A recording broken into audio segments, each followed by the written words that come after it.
de ustedes va a ser el viernes. Yo les voy a hacer llegar, si no hoy, mañana, los lineamientos generales del laboratorio, ¿verdad? Pero, como les planteaba la vez pasada, desde ya les digo que lean y estudien desde aquella primera parte que planteamos sobre los elementos de los orígenes de la filosofía, que hicieron un mini trabajo, yo los planteé por ahí. Entonces, el laboratorio de por ahí va a empezar. Luego va a comprender, le estoy adelantando, pues a pesar de que lo tengo que mandar por escrito, porque así lo han pedido, vamos a tener después la cuestión de los filósofos presocráticos, los socráticos, donde se abarca a Sócrates, a Platón y a Aristóteles. Yo les puse 2 presentaciones en el aula, porque en una solamente estaba Sócrates y Platón, entonces la otra abarca también a Aristóteles.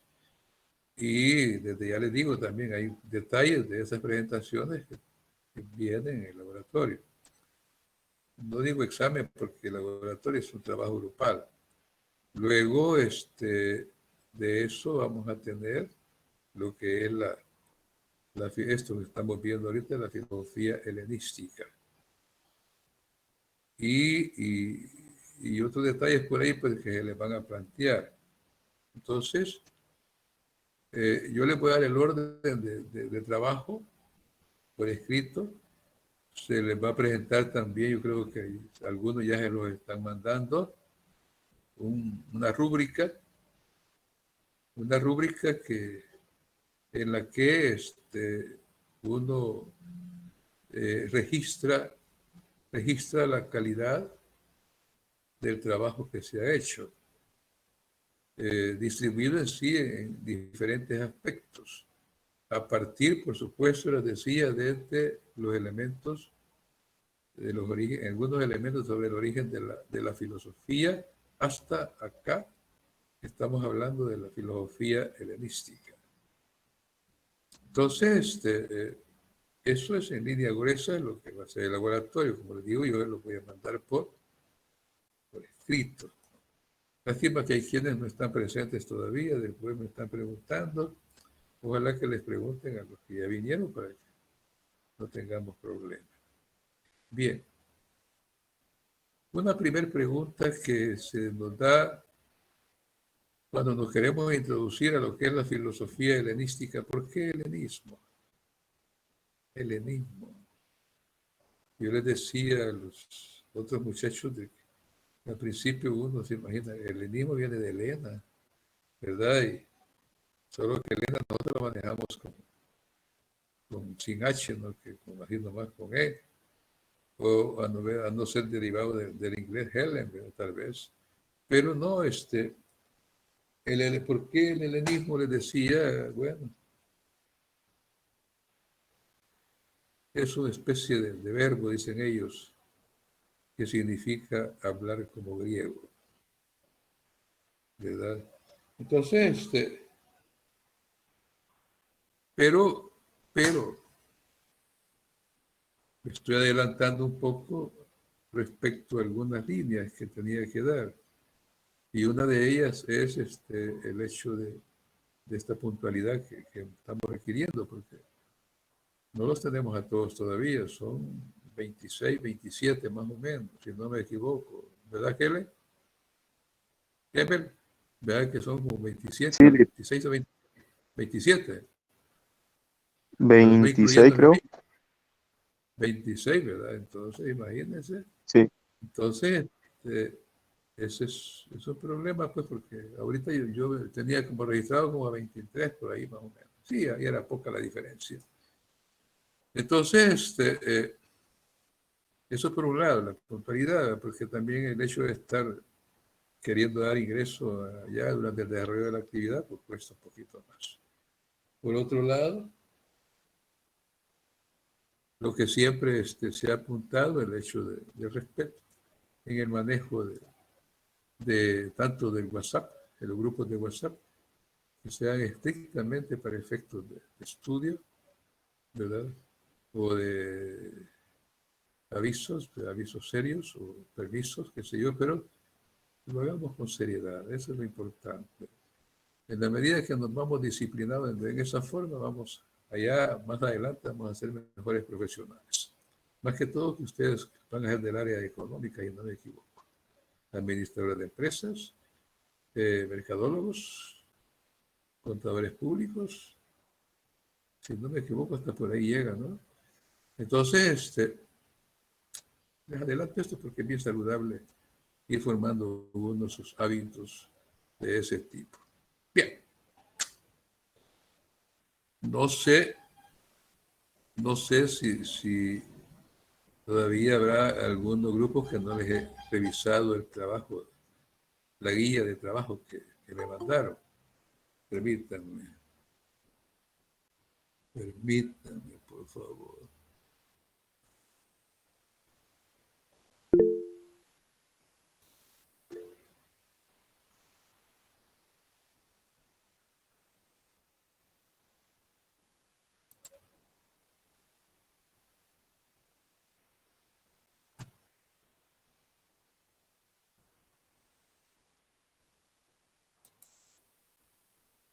Lucero les decía si habrá alguien pendiente, porque si hay alguien pendiente me lo dice para revisar. Sin embargo, todavía sospecho que hay pocos grupos los que lo han hecho, no sé, los que lo hicieron. Ojalá que en el laboratorio no tengamos ese problema. Y también hay algo que nos pidieron que les dijéramos. Si hay estudiantes, con esto de las indicaciones para el laboratorio nos han dado un montón de líneas y una de ellas es que si hay estudiantes que todavía no están inscritos legalmente en este ciclo, que resuelvan ese problema para que no tengan la dificultad después, que van a hacer tal vez el laboratorio y no van a tener derecho a que les den sus calificaciones, porque no se les va a poder registrar en el sistema. Licenciado, perdón que lo interrumpa. Hola, dígame. Hola, buenos días, perdón que lo interrumpa. Fíjense que nosotros sí hicimos ¿Me escucha? Dígame. Sí, lo estoy Nosotros escuchando. sí hicimos la tarea, pero no sabíamos a dónde enviarla. Yo les dije, con el respeto también, con todo el respeto, si usted le pregunta al resto de compañeros, yo mandé una etiqueta al principio donde les decía de que podían muy bien algún tipo de actividades o cosas mandármelas al correo. Prueba de ello es que la mayoría al correo me lo ha mandado. Algunos equivocadamente me lo querían mandar aquí al número de celular y ahí sí yo no quiero que me manden nada, no quiero el correo. Estoy dando la facilidad del correo, ¿sabe por qué? Porque lo podemos hacer que lo suban al aula. Pero ¿cuál es la razón? Y creo que varios de nosotros docentes lo estamos haciendo así, porque algunos tienen dificultades, así como yo tengo a veces con esta cosa del internet, tienen esa dificultad y entonces a veces te están comunicando, bueno, mire, licenciado, yo quiero subir el laboratorio y no lo puedo subir. Y entonces, para evitarnos eso, pues que les estamos pidiendo que lo hagan al correo. Así que yo creo que ya quede enterado, y todavía si quiere mandarlo, pues no hay problema. ¿Perfecto? ¿Está de acuerdo? Sí, está bien. Vaya, perfecto. Vaya. Bien, entonces les decía por qué el enigma. La verdad es que la cultura helénica se extendió tanto, pero se extendió tanto que, híjole, ¿verdad? Hasta allá el Asia Menor y todo eso, países ya casi del Medio Oriente, allá por Mesopotamia, Egipto, cosas así. Entonces, como era una especie, diría yo, de rebalse de la cultura griega, ¿verdad? Entonces, todo el mundo, pues ni modo, tenía cierto compromiso de querer hablar como griego. Y de ahí parece que es el nombre del enigma. Bien, Entonces, eh, es un periodo que le llaman periodo alejandrino. Ya lo vamos a ver por ahí en la presentación, porque le llaman periodo alejandrino. Tiene mucho que ver las conquistas de Alejandro Magno, muy famoso en esa época, y de verdad, imagínense hasta dónde llegó, ¿verdad? Entonces, quiera o no, pues era un gran hombre, que su visión era eh, extender, digamos, los dominios de la cultura occidental, por decirlo así. Bien, en el helenismo se dan dos acontecimientos. Esto no está en la presentación, por eso lo estoy planteando. Si quieren tomar nota, tómenlo. ¿Por qué? Porque no solo lo que está en la presentación, pero la verdad es que el 95% es de la presentación para el laboratorio. Dos acontecimientos políticos, ¿verdad? Durante el helenismo. Un primer acontecimiento fue, fue la muerte de Alejandro Magno en el 300, por ahí creo que está adelante, 323 a.C. de Cristo. Y otro acontecimiento que la verdad es que, ¿cómo le diría yo? Eh, Algunos lo plantean en esa forma, otros lo plantean en otra, perdón. Pero el otro acontecimiento es la muerte de Cleopatra, de Cleopatra VII, ¿verdad? Perdón, suicidio, fue el suicidio de Cleopatra VII, suicidio de era soberana la fregada, helenística, famosa. Yo creo que ustedes han visto películas donde alcanzan a ver cuál era la ambición de ella, la ambición de Cleopatra del poder. Y entonces, según algunas versiones, pues, ¿verdad? No fue tanto suicidio, ¿no? Que por esa misma agitación que quería mandar a los gobernantes, quería dominarlos. Algo más pasó, pero eso no nos importa ahorita. Pero sí, esos son los dos acontecimientos políticos que se manifiestan en la cuestión helenística. Les dije la muerte de Alejandro Magno en el 323 a.C. y el suicidio de Cleopatra. Antes también, que llega también este periodo hasta la muerte de Aristóteles. Bien, eh,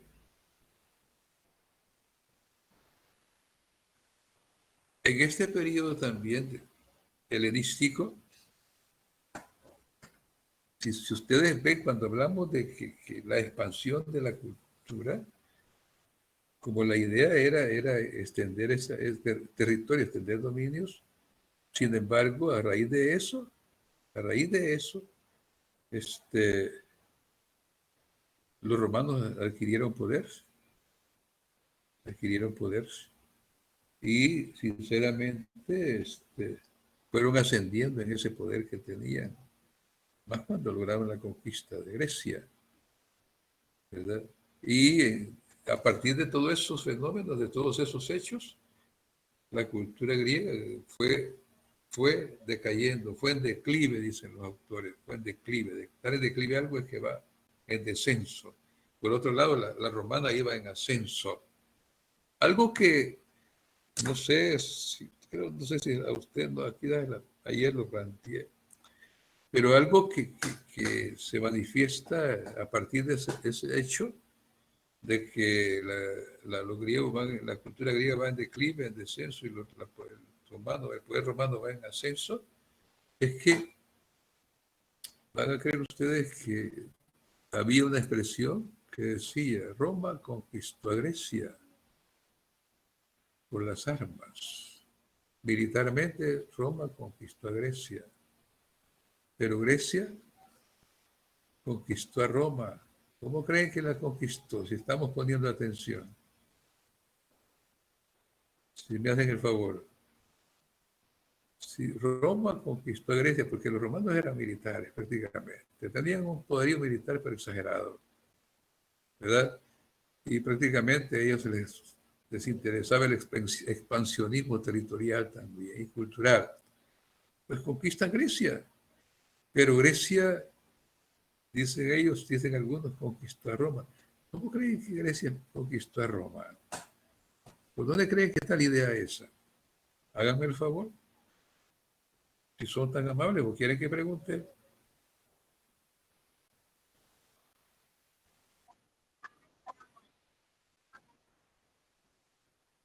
Ajá, Y ajá. la Fíjense que cultura Compartían también. sus creencias.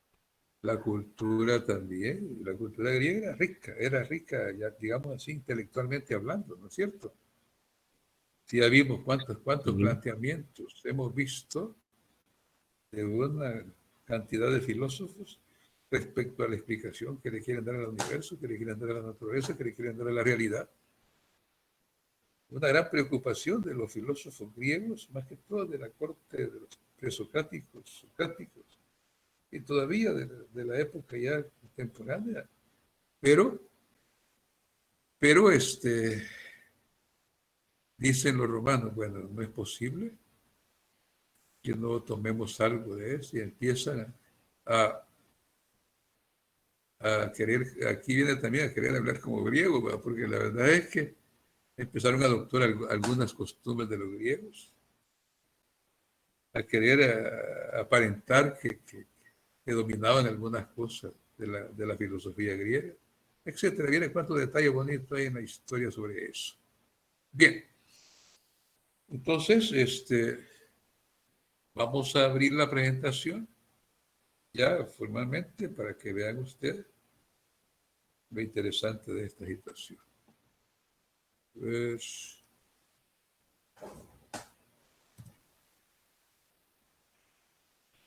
ustedes pueden ver ahí, por ejemplo, dice el imperio de Alejandro Magno, lo que decíamos antes, sí, el expansionismo que él quería. Imagínense por allá, en la esquina superior izquierda de esa lámina, ¿qué alcanzan a ver ustedes ahí de Europa? Pues no lo distinguen. No distinguen ahí lo que alcanzan a ver ahí. Noli. Fíjense que la esquina superior, digo esquina superior así pegadito, pero más para acácito, está una parte de Europa. Y más para acá también hay Europa. Y está la península itálica, la famosa bota itálica. Miren ahí la bota, pura bota, ¿verdad? ¿No es cierto? Eso que penetra el mar ahí, pura bota, hasta los tacones de la bota. Y con la isla aquella que termina ahí, ¿verdad? Donde está un volcán que seguido hace erupción.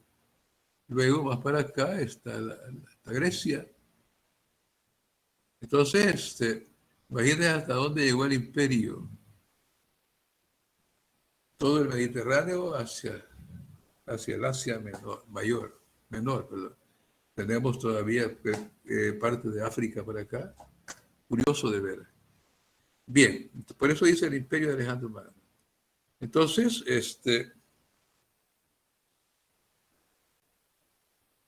¿qué pasa en ese entonces? Por eso nos plantean en la situación del helenismo.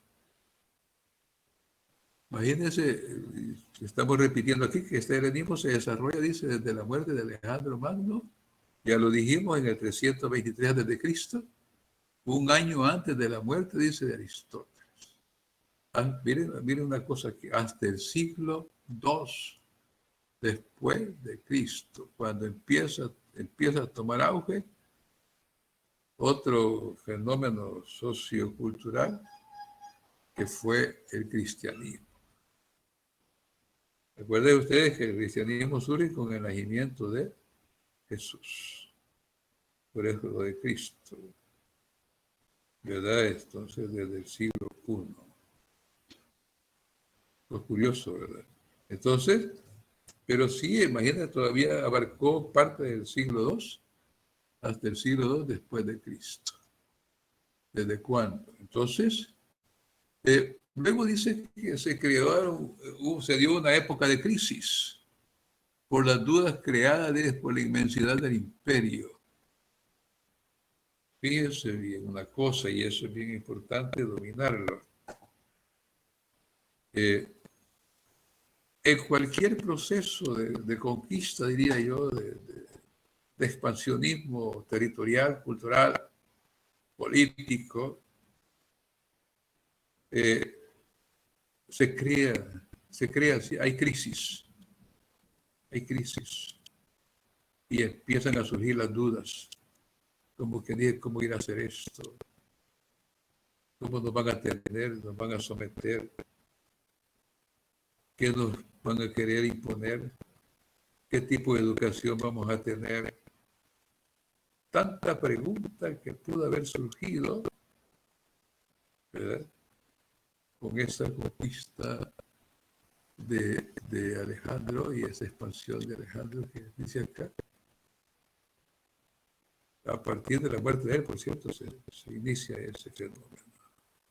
Entonces, por eso se crea la crisis, por esas dudas creadas por la inmensidad del imperio. Pues era tan grande, ya lo vieron ahí en la gráfica ustedes, en esa lámina que les puse. Era tan grande el imperio que surgen un montón de dudas, pero cantidades de dudas. Entonces, ¿qué pasó? ¿Qué empezó a generarse? ¿Qué empezó a producirse? El que la filosofía, fíjense en esta cosa bien interesante, a partir de eso, en que la filosofía se fuera inclinando hacia la ética. La ética aquí en la búsqueda de la felicidad, algo así diría como una ética que de verdad busque la felicidad, busque la tranquilidad, busque la armonía. Y luego, ni modo. Fíjense bien los filósofos, estos filósofos de esa época helénica, a raíz de la crisis, voy a repetir esto, voy a ir para reafirmar, a raíz de la crisis, ellos dicen, no, tenemos que buscar una forma de sentirnos bien, de controlar la crisis, de buscar una estabilidad, ¿verdad?, social, y empiezan a inclinarse a la ética en búsqueda de la felicidad, que más adelante, lo dicen ahí, que más adelante lo iban a aprender religiosos. ¿Cuándo ha sido más adelante? Con la venida de quién? Con la venida de Cristo. Cristo, por supuesto. Entonces, si ellos buscaban la felicidad a través de la ética, supuestamente con la venida de Cristo, ya no iba a ser a través de la ética, y también las religiones iban a prometer la salvación. Miren qué bonita la historia sobre estas cosas. Y es bueno que lo expliquemos históricamente, no vamos a tratar de comparar nada, explicando nada, simplemente en la forma que está planteando, y les advierto, esto es una síntesis, un resumen. Bien. Luego, permítanme, por favor.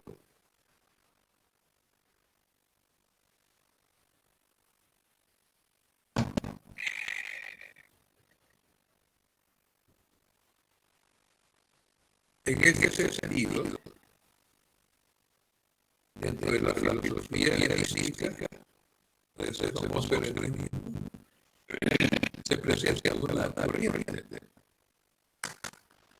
corriente que le llamaban cínicos. Originalmente, voy a aclarar esto, eso no está planteado en la presentación.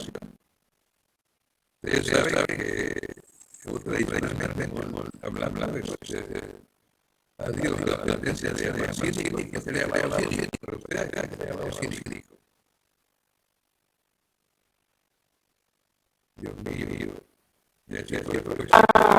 A las personas así que no tienen vergüenza de hacer algo. Perfecto. ¿Quién más? Otra opinión tenemos por ahí.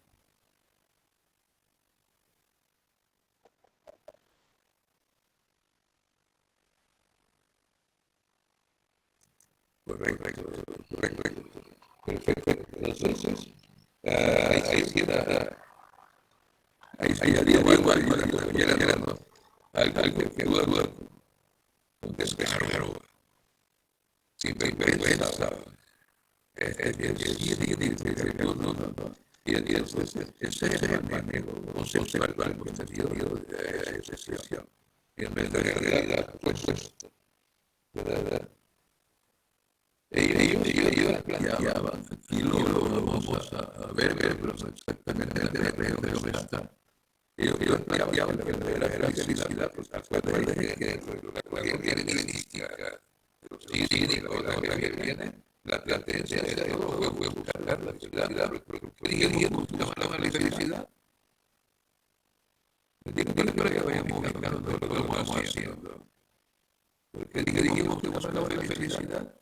Para mantener una estabilidad. A partir de qué fue que dije, porque la tendencia de ellos buscar la felicidad. A partir de qué hechos, de gran hecho.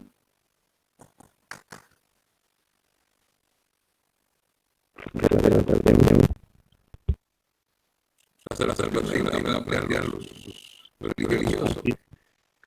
Sí, perfectamente, para poder constatar. Pero hablamos de que el hecho de ese fascismo, esta dimensión que adquirió el helenismo a través del nacionalismo y el ideología, por ejemplo, ahí decía que crearon dudas. Es cierto, crearon dudas. Entonces, la tendencia de la filosofía fue la ética como sinónimo de felicidad. ¿De acuerdo? Entonces, sin embargo, estos cínicos ya no lo manejamos tan así como lo veníamos inventando, porque me guarda que lo hagan así en una sala.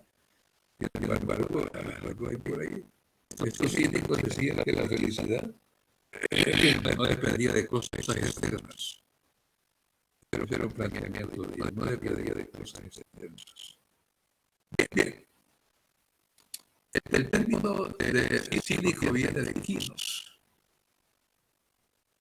Esas expresiones tengan bien presentes, porque ya vi unos casos por ahí que ponen Kenny, que viene de Kenny es otra cosa.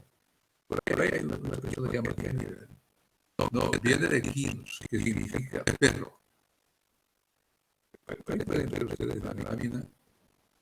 Tenemos a alguien, es un filósofo, es Diógenes. ¿Por qué? Por el nombre, le daba el nombre de Quinos por la plaza, por el nombre de la plaza en la que se reunían o por la forma de vida que llevaban. Había dos razones por el nombre de Quinos. Fíjense bien, no solamente por el nombre de la plaza, sino que por la forma de vida que también llevaban.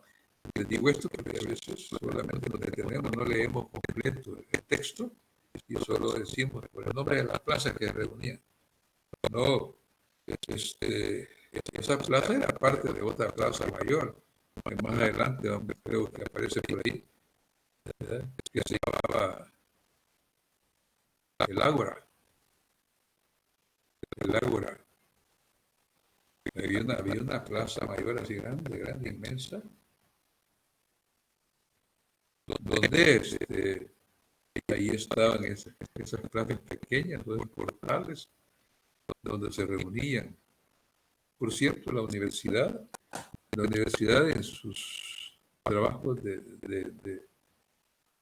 ¿cómo le llaman? Las horas sociales de posgrado, por ejemplo, tiene la edición de una revista que se llama Ágora. No sé si ustedes han alcanzado a verla, porque a veces la distribuyen, pero como hemos entrado a este proceso de esta naturaleza que ya no nos asomamos mucho allá. Entonces, así se llama la revista. Por eso mismo, por la riqueza intelectual y espiritual que ahí se generaba en ese tipo de plaza, en ese tipo de reuniones. Bien, entonces, queda claro, ¿verdad? Que se llamaba Quinos por el lugar de la plata que se reunían, decíamos, y por la forma de vida que pudieran haber llevado. ¿Quién fue el fundador? Fue Antístenes en el año 400 antes de Cristo. De su discípulo, dice, más famoso, Diógenes. De Sinope, en el 325 antes de Cristo, se dice, o sea, de ese Diógenes, que es el que vemos ahí, en la lámina, se dice que vivía en una tinaja, en el ágora. Miren, ahí está el ágora, en una plaza mayor, pero él estaba en esa tinaja. Miren, ¿cierto o no? Como dice, se dice. Probablemente hay pruebas para que esté mencionando eso, pero miren que digo yo que cómo harían para llevar esa forma de vida, ¿no? Vamos a ver más adelante. Entonces, ahí con la caricia de los perros estaba. Por cierto, creo que más adelante está también, ahí llega, creo que llega Alejandro, ¿no? Quería invitar a que salga de ahí, ¿verdad? Pero no. Bien. Decían ellos, los cínicos, estamos hablando de los cínicos, decían que la felicidad se consigue, esto es bien importante, por favor, se consigue mediante la autosuficiencia, llamada también autarquía. Una pregunta para todos. Ahorita estoy preguntando para todos, después voy a llamar, porque me gustaría que participemos, así, espontáneamente. Más que están escondidos, participen. Toda participación, todo lo que digan es válido, porque enriquece lo que estamos haciendo. Decían ellos que la felicidad es porque acuérdense que todo el mundo busca la felicidad, pero ellos decían que se consigue mediante la autosuficiente o autarquía. Lo estoy diciendo hasta ahí porque después vamos a analizar el siguiente planteamiento. ¿Qué significa eso primero? Después les hago otra pregunta. Si son tan amables, hay jóvenes que solo los dos han participado por ahí, les voy a suplicar que participen de veras. Y quizás se podría decir que muchas veces algunas personas son como dependientes de otra persona y como que necesitan tener a esa persona para poder ser felices. Y yo siento que, por lo que yo pienso, sería que realmente con tenernos a nosotros y estar bien con nosotros mismos, siento que ahí ya se puede alcanzar un mínimo de la felicidad. Podría ser. Estando bien con nosotros mismos. Bueno, por ahí hay un planteamiento que usted hace que es bien importante. El estar bien con nosotros mismos es una forma de alcanzar la felicidad. Perfecto. Otro razonamiento, otra interpretación. Estamos hablando de la felicidad se consigue mediante la autosuficiencia o autarquía.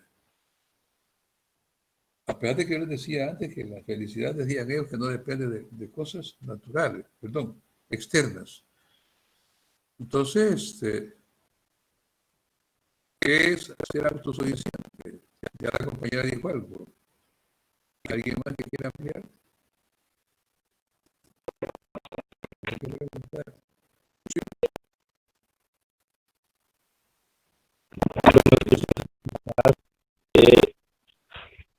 Se refiere como la autarquía de estar bien con uno mismo y, como lo decía la compañera, no depender de los demás y ser capaz uno de poder satisfacerse sus necesidades y así poder alcanzar esa felicidad.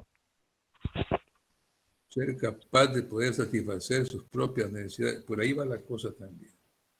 ¿Creen ustedes que nosotros, voy a poner el ejemplo que les ponía a alguien antes, ¿creen que nosotros como país somos autosuficientes? No. No, ¿Por qué no? porque dependemos de otros países económicamente. Más que todo económicamente. ¿No? Culturalmente, ¿no? También. Intelectualmente, ¿no? Perfecto. Sí, ellos, como les digo, ellos hablaban de ese tipo de felicidad. producto de la autosuficiencia, que le llamaban también, dijimos, autarquía. Difícilmente, y aquí es cierto, no, respetemos el planteamiento de los cínicos, en cuanto a su época, en ese momento, que para nosotros podría resultar absurdo creer que eran autosuficientes, porque yo no creo que, por ejemplo, Diógenes, si vivía en esa tinaja, por ejemplo, no iba a necesitar de algo más. Hasta de los perros que están ahí tenían necesidad. No podía ser totalmente autosuficiente. Bien, luego tenemos un planteamiento por ahí muy bonito y dice, no es más feliz quien más tiene, sino quien menos necesita. Miren qué bonito. No es más feliz quien más tiene, sino quien menos necesita. ¿Alguien que quiera opinar o dar su propia interpretación? Dígame. Bueno, según lo que ilustra la imagen también, va, que él no era como una persona ambiciosa, se conformaba nada más, pienso yo, con estar en un bienestar y que saber sentir un acogimiento por medio de estos animalitos que pienso que eran su mayor eh, grupo que con quien podía convivir. Eso es lo que pienso. No, de acuerdo. Es un pensamiento y me parece bien. ¿Alguna otra opinión respecto a esa expresión? No es más feliz quien más tiene, sino quien menos necesita. Señoritas o señoras, ¿tienen la palabra? Hola, le digo. Ajá. Yo lo que entiendo en esa frase de que a veces las personas, como pongamos por ejemplo las ambiciosas por querer más, no encuentran la felicidad alrededor, sino porque se enfocan en tener más. En cambio, el que tiene poco valora lo que tiene y sabe aprovechar lo que tiene. Mire qué interesante su punto de vista, porque dice el que tiene poco valora lo que tiene. El que tiene más o lo quiere, solo está deseando tener más. ¿Verdad? Muy buena interpretación, por cierto. Bien, me parece bien. Vamos a ver. Seguimos con los cínicos. Ahí está lo que les decía, ahí está, llega Alejandro, según dice algunos en mi historia, a invitarlo a que se salga de allí, que cambie de vida. Y ahí está él. ¿Verdad? Algunos son bien exagerados, ¿y a dónde iba a sus necesidades? Dicen algunos. Bien, luego dice, buscaban, seguimos hablando de la felicidad, buscamos la tranquilidad del espíritu, ¿verdad? Y vivir conforme a la naturaleza. ¿Qué significa para ustedes esa afirmación? Buscar la tranquilidad del espíritu y vivir conforme a la naturaleza. Ayúdeme.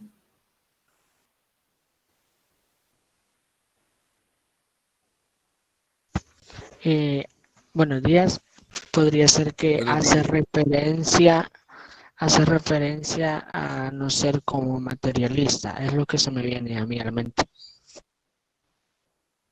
Y cuando se busca la tranquilidad del espíritu, ¿verdad? Más que todo, tiene razón. Pero Sí, vivir conforme a la naturaleza, ¿qué significará también? ¿Qué significará también vivir conforme a la naturaleza? Dígame. Puede ser de que se refiera como a que solo con lo que la naturaleza nos proporciona. Sí, tiene razón. ¿Qué seres vivos viven conforme a la naturaleza? ¿Qué otros seres vivos viven conforme a la naturaleza? los animales. Los animales, correcto. Ellos viven Todo conforme a la ser vivo. naturaleza. Todo ser vivo, todo Las ser vivo plantas, vive conforme. Las plantas también.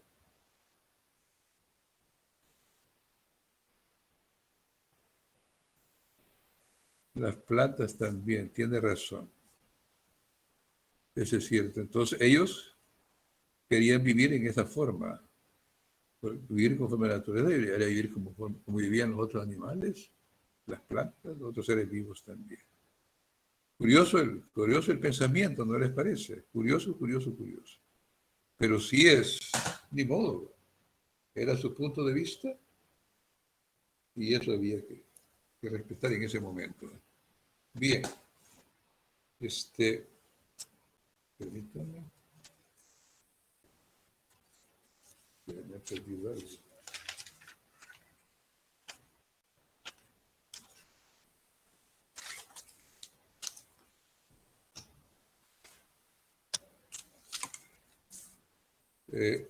Disculpen la molestia, díganme los nombres de los que han participado, díganme el primero, por favor, rapidito, por favor.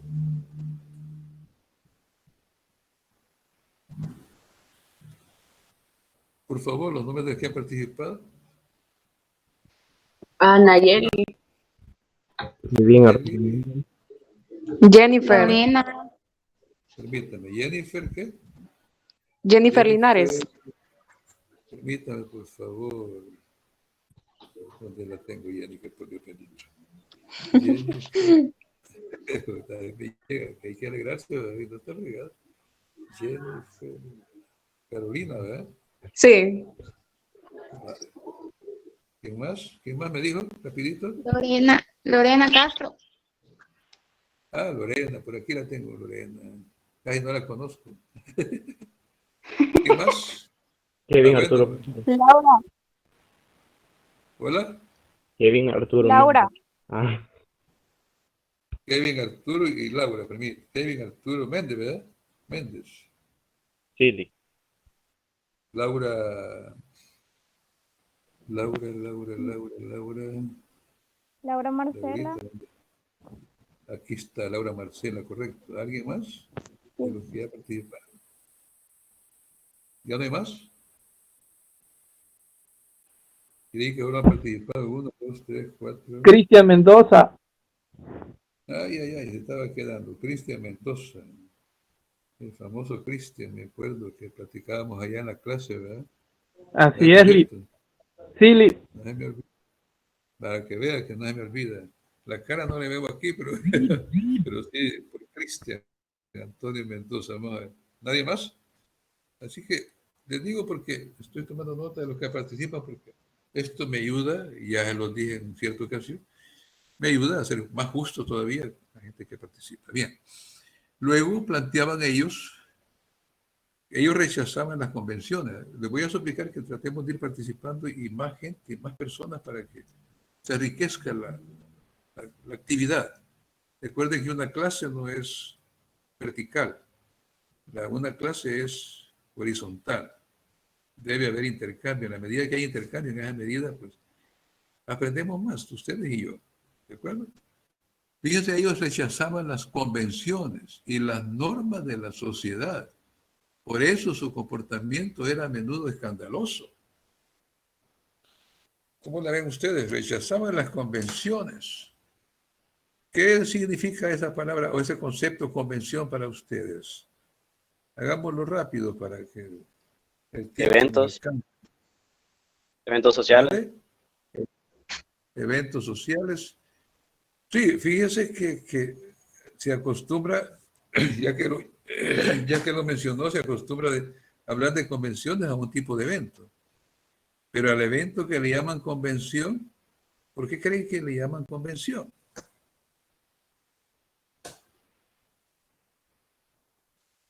Porque es la reunión de muchas personas, no sé. ¿Para qué? ¿Para qué es la razón de hacer la convención? Sí. Tal vez para hablar de temas que tienen en común. Hablar de temas que tienen en común. ¿Para qué? Llegar a un acuerdo. Y para llegar a acuerdos.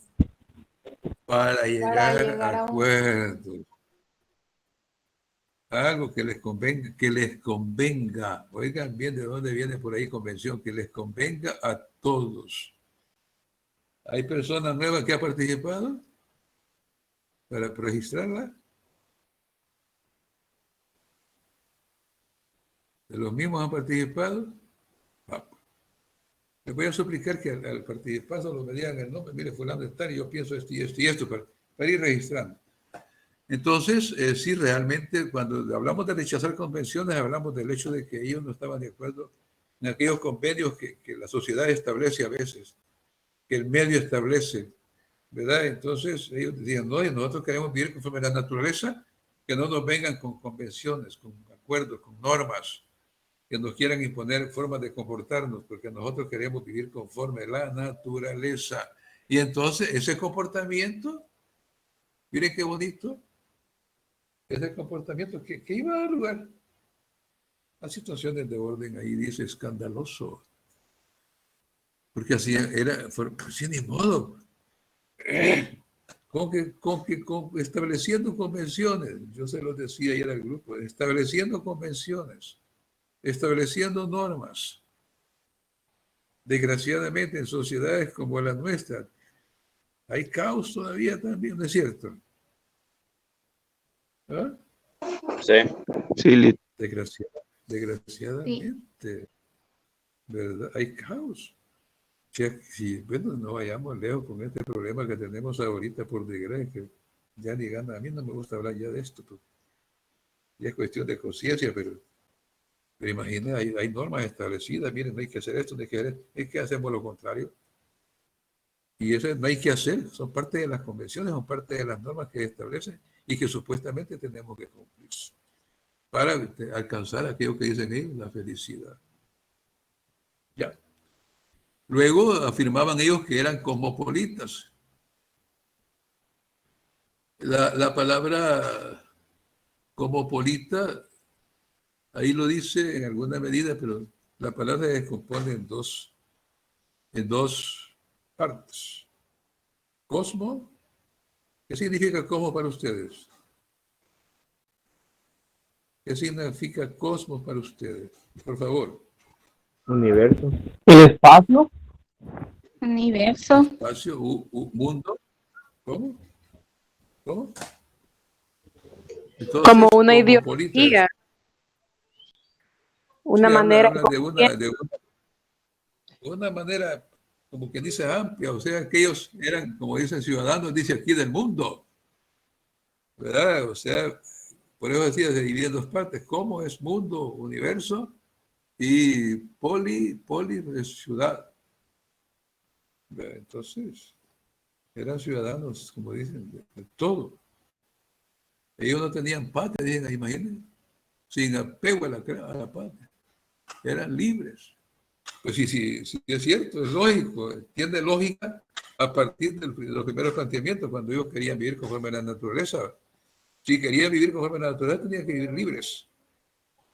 Y vivir libre significa todo eso. Andar para allá, para acá, para allá. A pesar de que este hombre encerrado pasaba en esa tinaja, ¿verdad? Bien, seguimos. Estamos hablando de quiénes, de los... Cínicos. Han quedado las ideas principales de los cínicos. cínicos. Ya más o menos han grabado las ideas principales de los cínicos, ¿verdad que es cierto? ¿O no? Ojalá que sí. Sí, Sí. Vaya, pues, gracias a Dios. Después tenemos otra corriente. Aquella dijimos que era la corriente de los cínicos. A esta corriente le llaman así epicureísmo. Su nombre viene de Epicuro. Permítanme.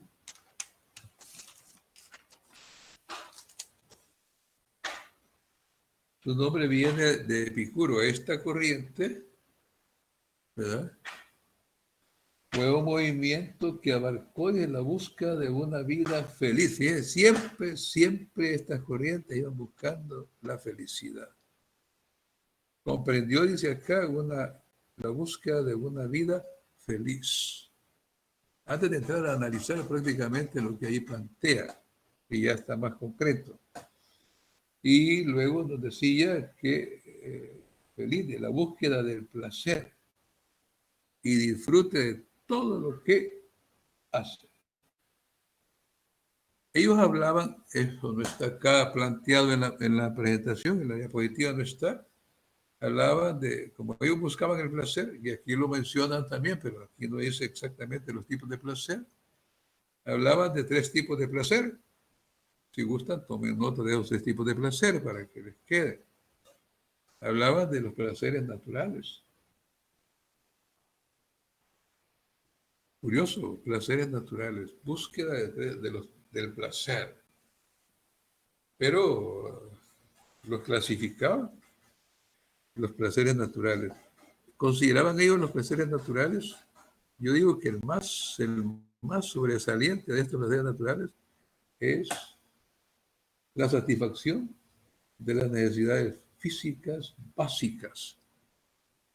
¿A través de qué se satisfacen las necesidades físicas básicas?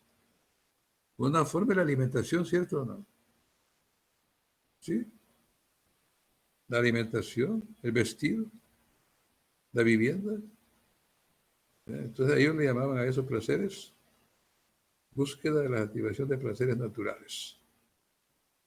Pero siempre en la búsqueda de la felicidad, que quede claro.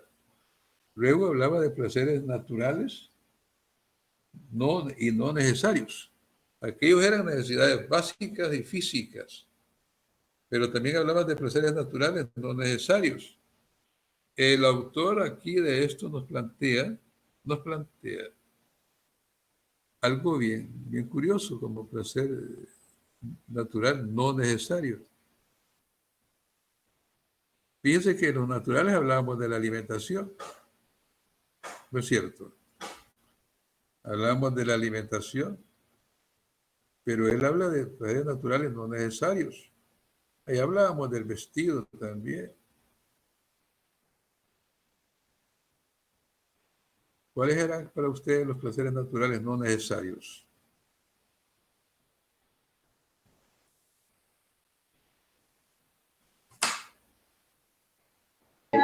Quizás son todos aquellos con los cuales se pueden sobrevivir. Por los que se puede, los no necesarios. Ajá. O sea, que no son necesarios para existir, pero que se pueden complementar. No, oigan, manéjemelo más despacio, vamos a ver. Los placeres naturales no necesarios. Ajá. Lo comprendo así como una manera de que no son tan necesarios para subsistir, así como la necesidad de una alimentación, de un vestuario, pero de que se pueden complementar a esos.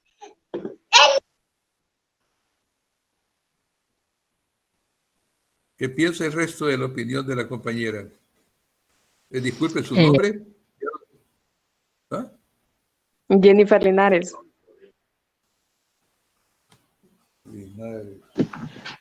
Lick, Permítame. yo pienso que los placeres no naturales son como No, son querer naturales, tener Perdón, son los naturales, pero no necesarios. Correcto. O sí. sea, son como querer tener más que otros o querer como que ser más reconocido que los demás. Esos son placeres naturales no necesarios, o como las relaciones sexuales o algo así. Bueno, en cuanto a uno de los que usted menciona, que ser reconocido, tengamos cuidado en el manejo, porque yo creo que todos, en la búsqueda de nuestra felicidad, pues, pretendemos ser reconocidos. Pero tal vez el argumento que usted me está planteando es el que usted piensa es quizás por lo que tiene razón. Porque en la búsqueda de ser reconocido, ¿qué es lo que se hace a veces? Ya que usted lo planteó. Algunas veces eso conlleva hasta tener enemigos, porque hay quienes que se vuelven como muy altaneros, de que decir, a mí me conocen en tal parte, yo soy tal persona. Estoy de acuerdo, porque en esa forma no, ¿verdad? Yo pensaba tal vez en un reconocimiento, en el caso que ustedes van a ser profesionales, como profesionales, ¿verdad? van a buscar ser reconocidos Ahí cualitativamente. sí que digan, los Ahí licenciados sí, tales son buenos, va, pero hay quienes que por solo perfecto. tener un título universitario se creen más que otras personas. Pero eso ya saben ustedes que eso es enfermedad, ¿verdad? Sí. Eso, yo le llamo enfermedad a eso, porque desgraciadamente, bueno, en nuestro medio aquí universitario se da. Yo he sido asesor de tesis. He asesorado como 33 grupos de tesis que han hecho su tesis de pregrado, más que todo en el área humanística, y da risa que apenas han entrado al seminario de graduación y han empezado a reunirse con el asesor de la tesis. Y les digo porque yo he tenido grupos, pues, y he visto tu grupo. Ya no caben, ya no quieren hablar, se les sube. Miren qué lamentable, qué triste es. Pienso yo que no tiene que ser así. Si vamos a ser profesionales, vamos a ser profesionales porque sabemos lo que queremos, sabemos cómo debemos actuar. Entonces, ese reconocimiento, que ya lo dijo usted, me parece interesante la forma que lo planteó. Bien. Ya había participado usted, me dijo su nombre. No, Wilson. Wilson. Sí. Permítame, Wilson, permítame. ¿Dónde está Wilson Menéndez, verdad? Sí. Gracias, muy amable. Bien, entonces, los epicureístas hablaban de una ética, permítame. Perdón, que no habíamos hablado de los otros. Yo les dije tres tipos de placeres. El segundo dijimos no necesario.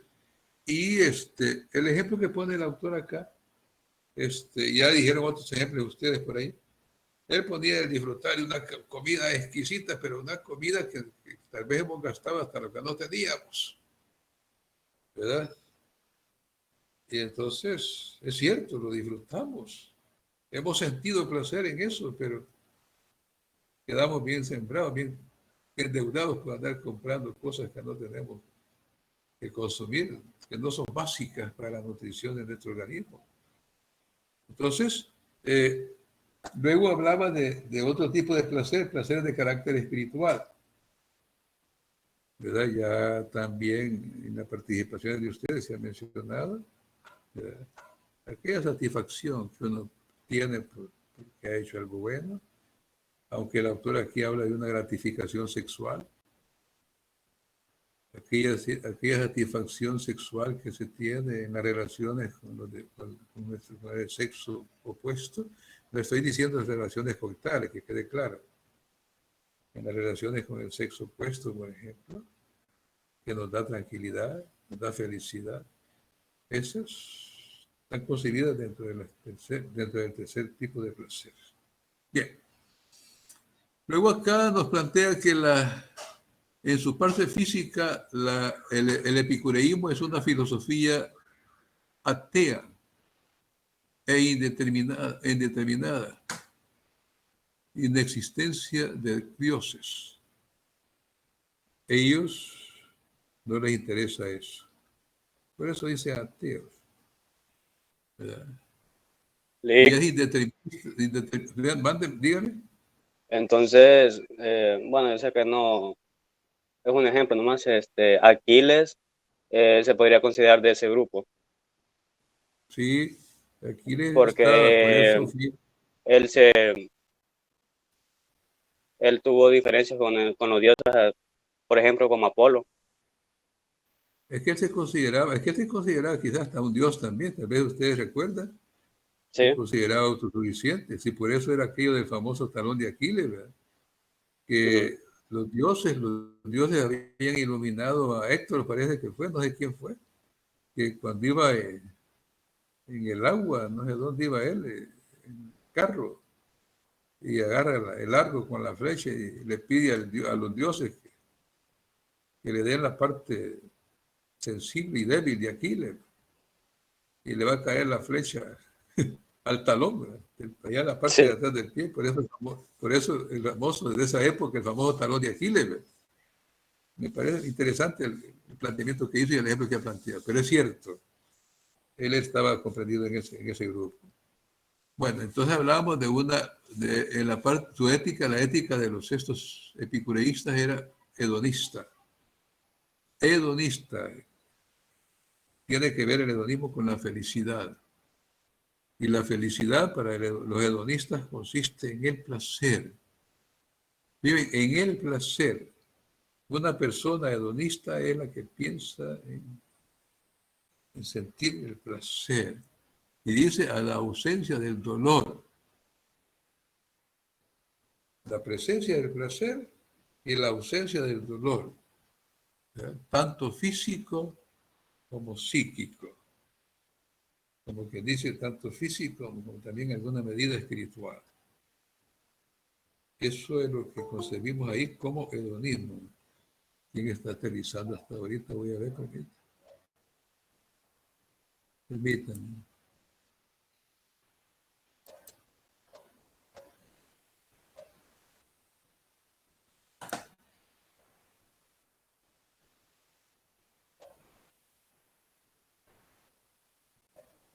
Nos va llegando Denis por ahí. Bien. Entonces, como hablaban de que el hedonismo, una felicidad que consistía en el placer o en la ausencia del dolor, tanto físico como psíquico, ellos decían que nos impide ser felices. Y una de las cuestiones que planteaban, el temor a los miedos, que provoca dolor. Y planteaban un submétodo para liberarnos del dolor y del miedo. Esto manéjenlo, por favor, también. Es necesario que se detengan también. Un método que planteaban ellos para liberarnos del dolor y del miedo, permítanme, quiero elaborar, era, en primer lugar, eliminar el miedo a los dioses. Y por un lado, más atrás dijimos que eran un tanto ateos, ¿verdad? Que no muchos creían en la existencia de los dioses. Entonces, eliminar el miedo a los dioses, decían. Y miren la razón, el argumento que ponen para eliminar el miedo a los dioses. Hay que explicar esa cuestión. No solo decir eliminar el miedo a los dioses, ¿no? Que decían, si existen, porque dicen en una forma interrogativa, si existen, no se preocupan de los hombres.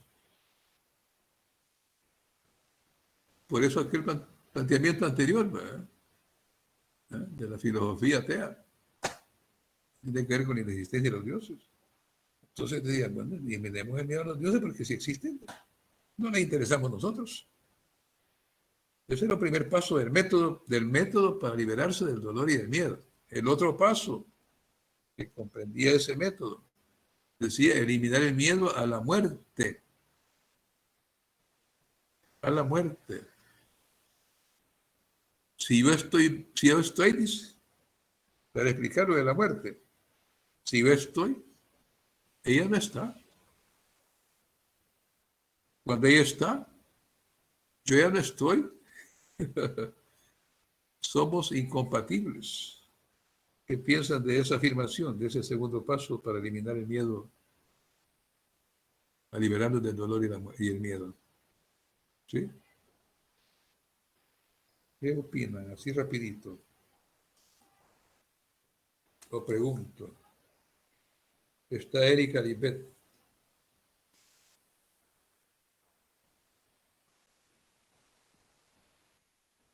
Erika Libet de Japa. Sí, licenciado. ¿Qué opina usted de ese planteamiento, Erika? Pues que no se tienen que aferrar a la persona. Ajá. Que no se tiene que aferrar a la persona. Como ellos dicen, eliminar el miedo a la muerte, ¿verdad? Sí. Sí, usted tiene razón. Porque dice, si yo estoy, ¿quién es la que no está si uno está vivo? La que no está, ¿quién es? La otra persona. ¿Ah? No, pero en este caso, según el planteamiento, si La muerte no estaba. Pero dice, cuando ella está, dice, ¿quién es el que ya no está? ¿El que estaba? El que estaba vivo. ¿Verdad? Estaba vivo. Entonces, por eso planteaban ellos, hay que eliminar el miedo a la muerte. ¿Verdad? ¿Y por qué? Pues si yo estoy, ella no está. Y si cuando ella viene, yo ya no estoy. ¿Verdad?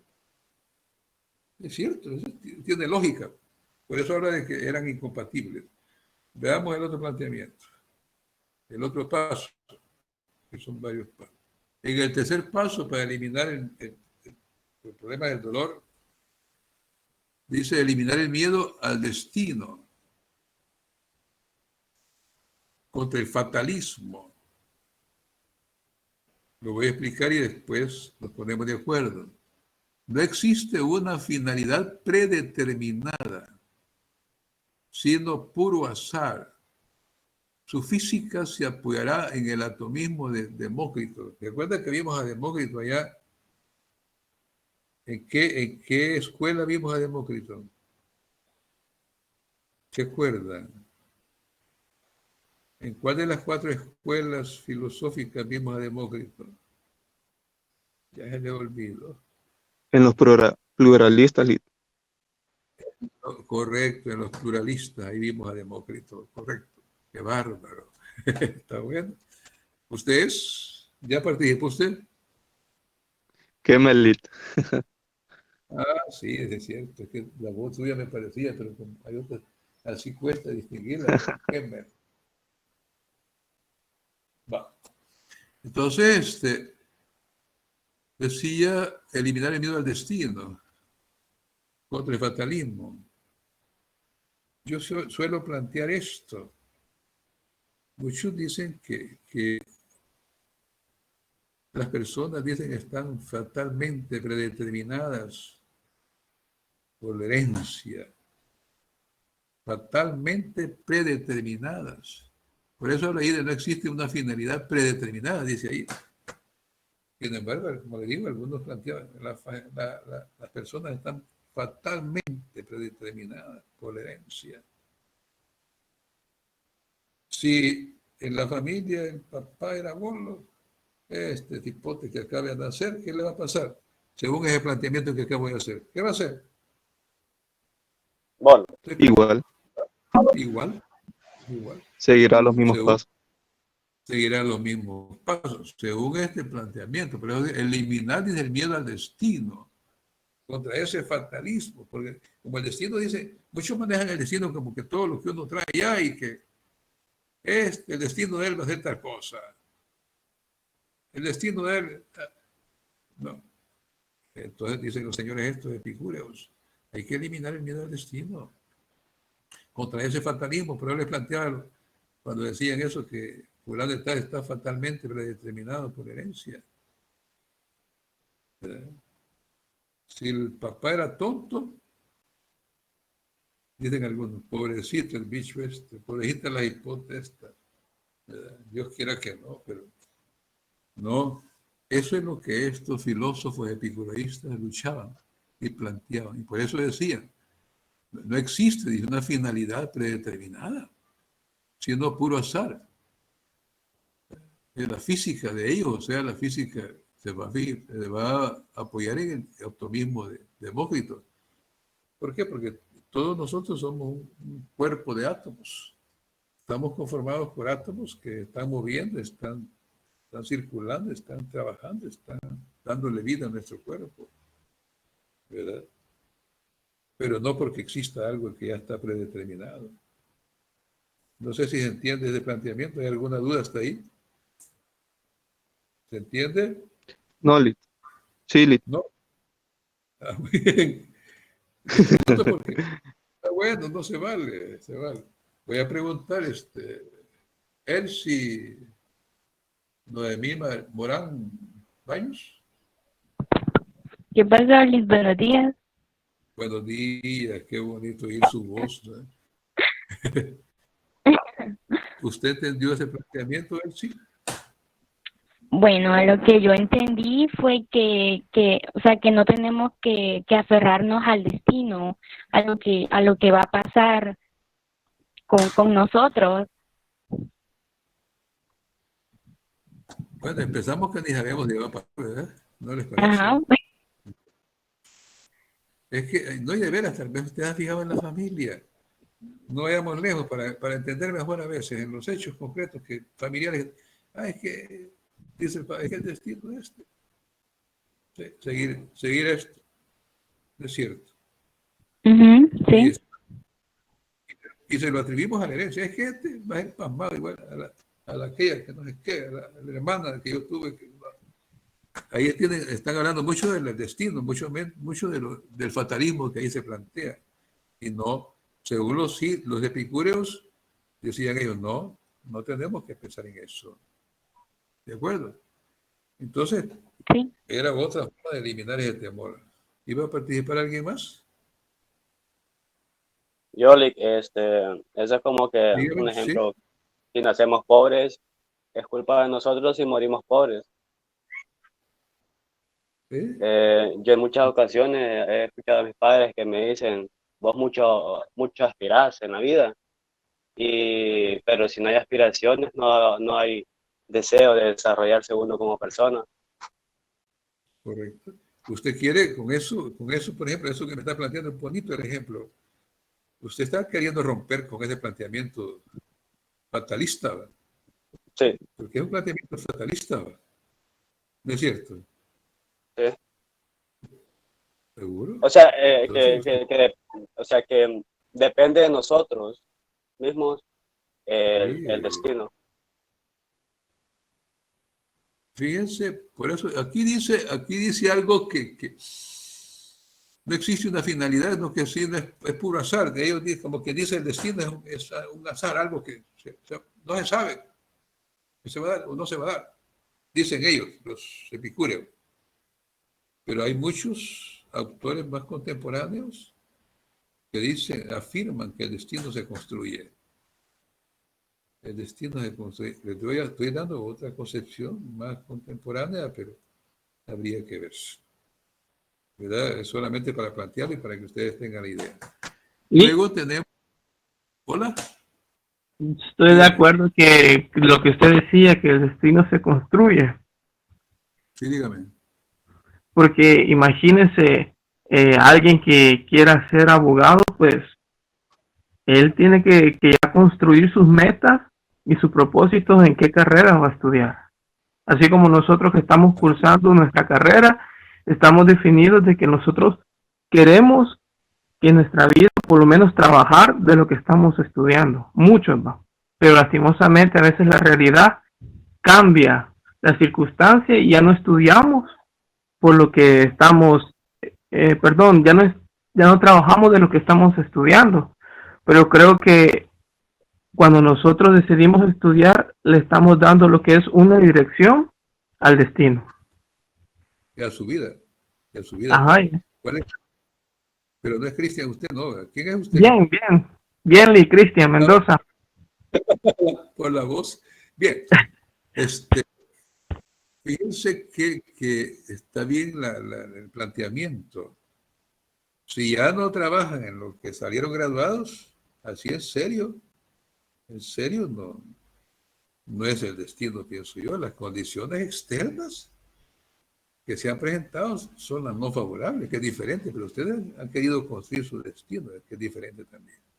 Bien. Luego dice eliminar el miedo a los problemas, como último paso del método para eliminar el dolor que decía, en la búsqueda siempre de la felicidad. Eliminar el miedo a los problemas. Y ahí hay una afirmación bien bonita.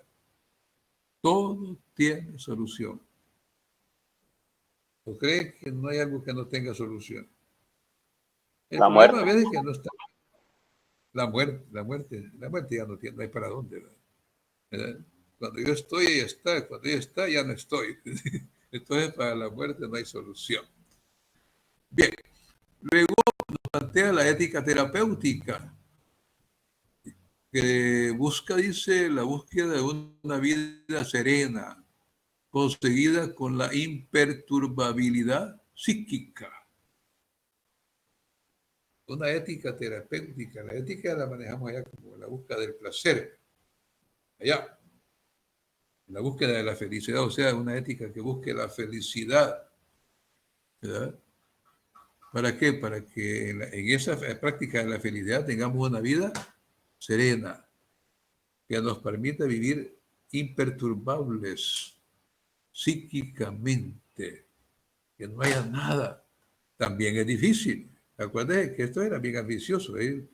Así esos planteamientos tenían toda la razón por los problemas que estaban dando. Ya dijimos por ese expansionismo del helenismo, que no sé qué hay, que les preocupaba. Y, bueno. Entonces, y a esa imperturbabilidad psíquica le llamaban ellos ataraxia. A la imperturbabilidad psíquica le llamaban ataraxia. No se les olvide eso, por favor. Y a la tranquilidad del cuerpo, porque ahí estaba manejando dos ámbitos. El espíritu, o el psiquis, la psiquis del individuo, y la cuestión material del individuo, que es el cuerpo. Entonces hablaban de la tranquilidad del cuerpo, que le llamaban aponía. Aponía, son conceptos bien importantes, por favor, de tomar en cuenta. Bien. Después tenemos el estoicismo. El estoicismo, permítame,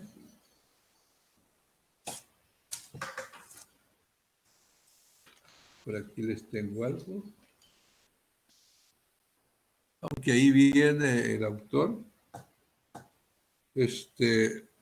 aquí no lo define, yo les voy a dar más o menos una definición de estoicismo, así, una interpretación de estoicismo. Lo manejan, y si gustan toman nota, lo manejan como la fortaleza y dominio sobre uno mismo. Especialmente, fíjense, fortaleza o dominio sobre uno mismo, especialmente ante las necesidades, ante las desgracias y dificultades. Ya vamos a hacer una interpretación de eso, porque aquí no está prácticamente la interpretación. En el texto de la diapositiva no está. Entonces, fíjense bien. Y ahí ya dijimos que el autor fue el que lo fundó, fue Zenón de Sitio, pero ahorita no. Entonces, la manejamos como fortaleza y dominio sobre uno mismo, especialmente, dijimos, ante las desgracias y dificultades. Se mantiene firme, dice, ante la adversidad. A eso también, como hablamos de una tranquilidad psíquica, ¿verdad? Eso que lo que antes le dijimos ataraxia también. Entonces, eso es estoicismo. A la fortaleza y dominio sobre uno mismo, especialmente ante las desgracias y dificultades, y el mantenerse firme ante la adversidad. ¿Qué significa eso? Imagínense tanta gente con este huracán. Bueno, voy a poner un ejemplo grandote, pero no hay miles y miles y miles de ejemplos. A veces uno se detiene en ejemplos así generales y comunes, pero yo estoy poniendo el ejemplo del huracán que acaba de pasar. ¿Cuánta gente no sufrió el embate de ese huracán, perdiendo sus viviendas, perdiendo todo? Sin embargo, ahí salían, pero yo tengo la esperanza, yo tengo fe, yo tengo esto. Eso es actuar estoicamente. Porque a pesar de sus desgracias, ¿verdad?, sienten esa fortaleza, esa firmeza ante esos problemas y enfrentar esos problemas. Por eso dicen algunos, actuó estoicamente. Se le murió a alguien en la familia, Dios quiera que no. Ya el siguiente día, ya no se dedicó solo a liberarlo, que a trabajar. a ver qué hacía para seguir adelante. Eso es actuar también estoicamente. En el estudio hay altibajos, en esos bajones que hay. En lugar de hundirse más, uno va buscando, adquiere fortaleza, ¿verdad? Para seguir adelante. Eso es actuar también estoicamente. Estoy manejándolo así para que ustedes les queden un poquito más claro. Y me imagino que ustedes tendrán muchos más ejemplos para que plantear. Entonces, por ahí va lo del estoicismo. Y hoy vamos a entrar a la diapositiva. El término viene de estoa, que es el pórtico donde se reunían. Para que vean ustedes que casi todos los nombres de estas corrientes, allá vimos a los cínicos, que vivían no sé dónde, donde se reunían. ¿No es cierto? Entonces, los epicúreos también. Todos esos nombres como vienen dados por los lugares de reunión. El estuario, el pórtico, ahí pone una laminita donde está un portal. Pórtico es portal. Él fue fundado por Zenón de Sitio sobre el año 300 a.C., hasta la época del emperador romano Marco Aurelio. Muerto Marco Aurelio en el 180 después de Cristo. Ya estábamos en esta nueva era cristiana. Otros estoicos famosos en esa época ya fueron romanos, ya no griegos. Fueron Epicteto y Séneca. Séneca fue muy famoso, por cierto. Muy bien. Bien. La doctrina física de los estoicos fue muy cercana a Heráclito. Porque acuérdense que Heráclito, ya lo vimos también en los filósofos. ¿Qué vimos a Heráclito? ¿En qué escuela lo vimos? Heráclito era un metafísico. Correcto, metafísico, en lo metafísico. Y él hablaba de un logos. ¿Se acuerdan que hablaba de un logos, razón universal? Entonces, dicen estos estoicos, ¿verdad? En la doctrina física de ellos hablaban de un logos también, parece. Entonces, también hablaban de un Dios que abarca la naturaleza. Entonces, aquí hacen estos estoicos énfasis en el panteísmo. ¿Qué significa el panteísmo? Mande, dígame, ¿sí? Pero él no era el que le decían el oscuro. Heráclito. Solo voy a aclarar que aquí estamos mencionándolo como ejemplo de que estaba más o menos, esta corriente estaba más o menos aproximada a Heráclito. Les digo así porque recuerden que no es que Heráclito esté aquí entre los estoicos hoy, pero sí así le decían. ¿Por qué le decían el oscuro? Ya que me lo preguntó. ¿Por qué le decían el oscuro a Heráclito? Porque Por el lenguaje complicado que manejaba. dicen que se expresaba con un lenguaje que casi no. No le entendía. ¿Y por qué? Porque a él como que le encantaba. A mí El lenguaje complicado que él tenía. Perfecto. Como que disfrutaba hablándoles de esa forma compleja a la gente para dejarla confusa, dejarla anonadada, dejarla como preguntando, ¿y este qué me quiso decir? Por eso le decían el oscuro. Bien. Entonces, hablaban de un panteísmo los estoicos. Lo de panteísmo les decía porque pan es todo. No es comida, no que todo. Lo que dice naturaleza, ¿verdad? Y teísmo, Dios. Entonces, por eso dice acá, hablaba de un logos o razón universal. En este caso, Dios, que abarcaba a toda la naturaleza. Entonces, el panteísmo, hablar de panteísmo es hablar de un Dios que está, como que dice, dando la existencia a una naturaleza plena. Bien, no se le olvide ese detalle. ¿De acuerdo? Bien. Luego, según los estoicos, existe un destino universal, racional.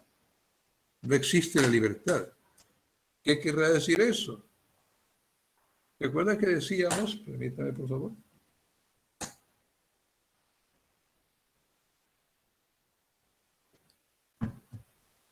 ¿Recuerda que decíamos del destino? Que todo está dado, fatalmente dado por tantas cosas. Entonces, ellos insisten en que existe un destino universal, que es lo que ellos estaban planteando. Racional, dice. Y no existe la libertad. ¿Qué significará eso de que no existe la libertad? Es lógico. Si el destino está dado, según este planteamiento del estoicismo, que es la otra corriente, si el destino está dado, y el destino dice esto va a ser, ¿qué libertad tengo yo de cambiarlo? Según el planteamiento de esto. Ningún. Queda claro. ¿Queda claro eso? ¿Queda claro? Sí, Sí. Perfecto. Vale, gracias. Entonces, se siguen preguntando siempre, ¿cómo conseguir la libertad? ¿Verdad? Imagínense, ¿cómo conseguir la libertad? Y decían, sabio y feliz. Miren qué triste también. Ni modo, pero es la época, son sus planteamientos. Pero decían, sabio y feliz es aquel que acepta su destino. Una pregunta, ¿creen ustedes que tenemos personas con ese tipo de pensamiento actualmente? sí, Lit. Sí, ¿Verdad que sí? Lamentablemente. ¿Y cómo le llaman a ese tipo de gente? ¿Cómo le llamamos nosotros a ese tipo de gente en nuestro vocabulario? Conformistas. Que son conformistas. Conformistas. Pero como quien dice esto, estoicos no les gustaba complicarse la vida por lo que alcanzo a ver yo. Aceptan su destino tal cual es, ¿verdad? Por eso dice acá, sabio y feliz es aquel que acepta su destino. No se mete en líos, no se andan complicando. Ahí está. Entonces la felicidad consiste en vivir según la razón universal o su naturaleza. Como ya dijimos, que viven conforme a la naturaleza. ¿Cuál era su objetivo? Así es grande. Esto es bueno también que les quede bien claro y grabado. El objetivo de los estoicos era la imperturbabilidad, que por allá lo vimos, psíquica, dijimos, ¿verdad? ¿Recuerdas que hablábamos de una imperturbabilidad psíquica y de una física? ¿Recuerdan? Entonces, dígame. Ajá, que hacía énfasis en eso, en que era psíquica y la otra era del cuerpo. Ajá, cabal. Entonces, esta psíquica le llamaba, ¿cómo le llamaba? Ataraxia. Bien.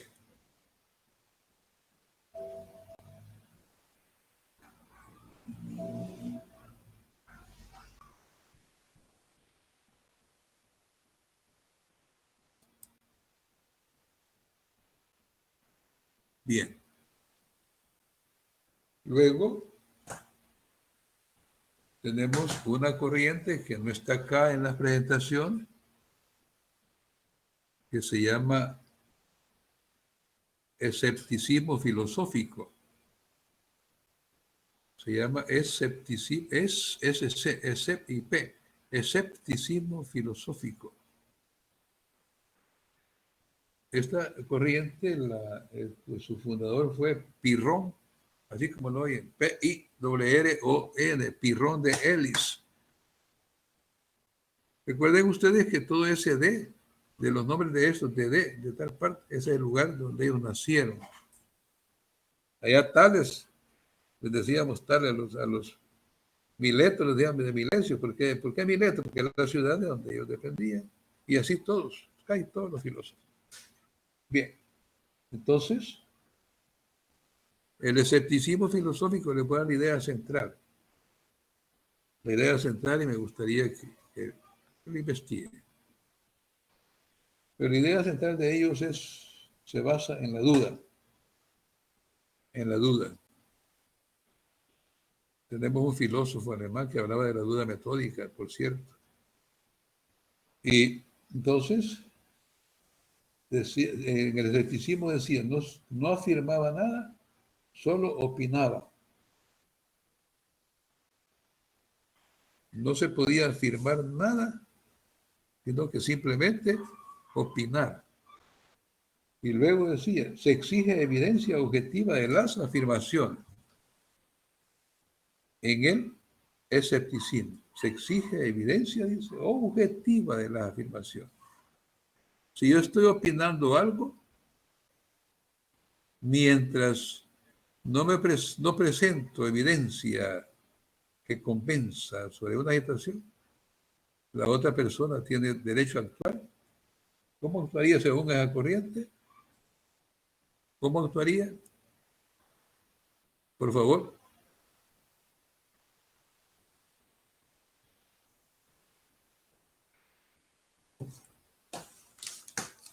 Tengan cuidado que no hemos terminado todavía. ¿Cómo actuaría para, por ejemplo, para Blanca Giovanna Palomo?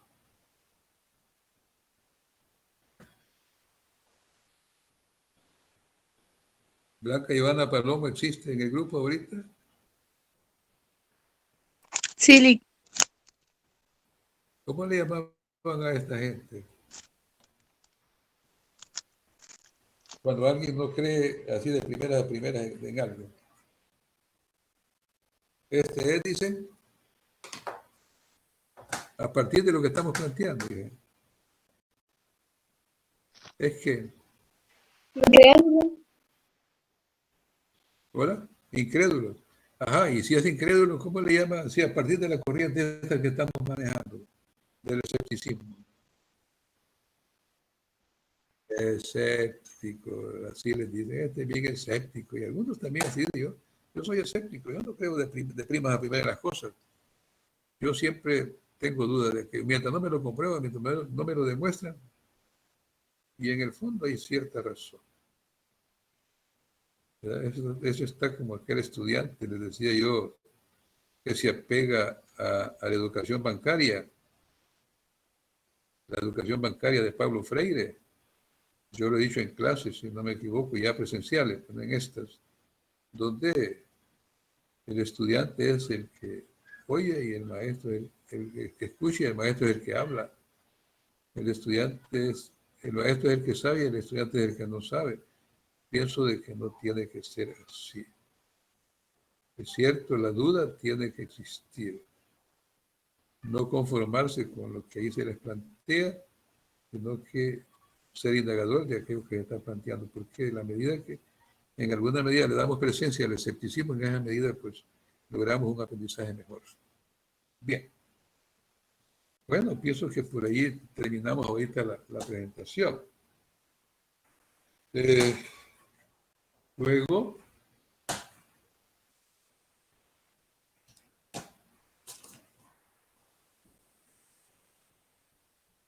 les doy un margen de unos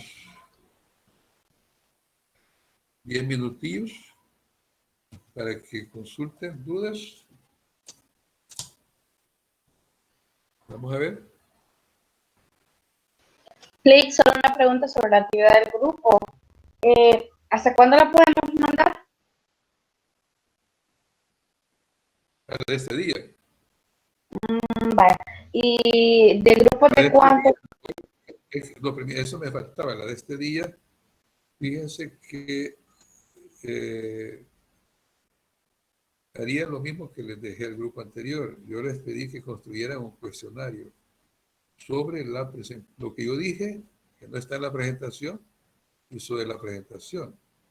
¿De cuántas preguntas? No les puedo decir, con sus respectivas respuestas. ¿Verdad? ¿Por qué razón? Porque eso ya, pero sí, elaborando bien las preguntas y nada de solo coger del apuro. No, unas preguntas bien concretas y en la medida que sean minuciosos, mejor todavía, con su respectiva respuesta. ¿Verdad? Esa es la actividad que les quedaría. Me la pueden presentar, digo yo que en el curso de la semana, porque todo esto que hemos visto viene en el laboratorio. Cuando les digo que hagan el cuestionario para reafirmar algunos aprendizajes, y eso le pasa, aún más me atrevería a pedírselas, pero no las voy a pedir, las voy a revisar en mi correo, porque me lo mandan al correo, por favor. No les digo para el lunes ni martes, ¿no? Pero antes del viernes, porque la verdad es que el viernes es el laboratorio. La otra pregunta que me hacía ahí la señorita es de cuántos van a ser los grupos, como solo son 26, algo así, 26 o 27. Yo tengo aquí registrados, sí, 26. 26 serían 8 grupos de 3 y uno de 2. 8 grupos de 3 personas y uno de 2, porque no puedo poner 4 ni 4. 4 y 4 en otro, ¿no? No sé qué me digan. Y ahí sí le voy a suplicar a Kemer que me ayude a verificar esos grupos, porque así hemos hecho también por allá, para que no haya ningún problema, ni vayan a estar, que yo ya tengo, si ya tienen los 3, perfecto. Los que ya están en 3, perfecto. Oye, pero no así, los que tienen solo 1 o 2, no, recuerden que la idea es esa. Oye, por favor, ¿alguna otra pregunta? El cuestionario que usted acaba de mencionar sería individual o siempre en grupo. En grupo, hija, porque así van a trabajar en el laboratorio, ¿de acuerdo? Así como van a trabajar en el laboratorio, para que les facilite más, ¿de acuerdo? Y vayan afianzando más los aprendizajes, ¿no? Y me alegra porque en alguna medida han participado más hoy que antes, aunque sea empujoncitos, pero han participado más. Ojalá que en la próxima clase lo hagamos mejor, porque acuérdense también, hay otra cosa, quiero aclarar. Como el viernes tenemos clase. Se nos ha pedido que demos clase, lo que significa que el laboratorio sería en la segunda jornada, porque nos están pidiendo clase. Lo que yo puedo hacer es trabajar tal vez con una videoconferencia más corta, para darles más tiempo para que trabajen con su laboratorio. Oye, como así ha sido presencialmente, es decir, ustedes lo saben perfectamente que así ha sido, ¿no? Y el laboratorio no viene tan corto, pero viene para hacer en grupo y viene sobre lo que ya ustedes conocen. Ya les mencioné lo que va a salir, solo se lo voy a confirmar por escrito para que... Y esa rúbrica que les dije que es un... ¿Se acuerdan que yo les ponía un cuadro al final de los laboratorios la vez pasada? Que ahí chequeaba yo los aspectos, la calidad de la realización de los aspectos, cumplimiento de los aspectos que yo les pedía, pero solo sí que hoy van a venir más aspectos porque es más grande la temática con la que van a trabajar. ¿Alguna otra pregunta?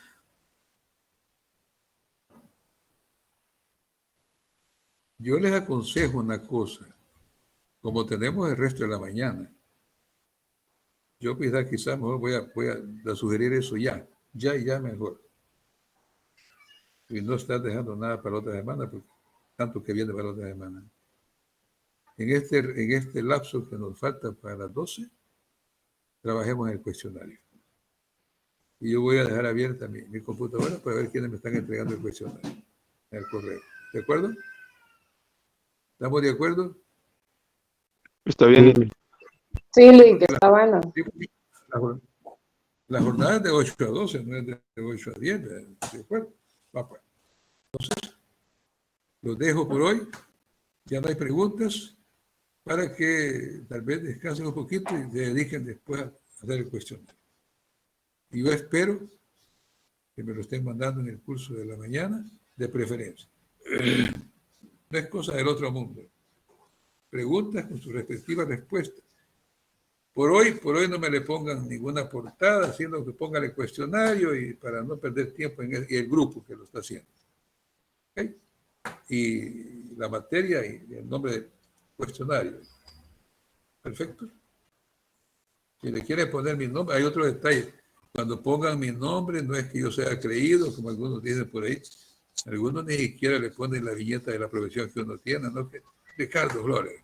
No, hombre, por cuestión de respeto, ya van a ver ustedes cuando sean profesionales, no les va a gustar que les digan Kevin, tal cosa. ¿No? Licenciado, fulano es tal. O maestro, fulano es tal. ¿Ok? Por favor. Pues. Lick, el cuestionario va a ser de esta presentación, ¿verdad? De esta, el helenismo, nomás, exclusivamente del helenismo. ¿Ok? Muy bien. Va pues. Nos quedamos hasta ahí, ¿verdad?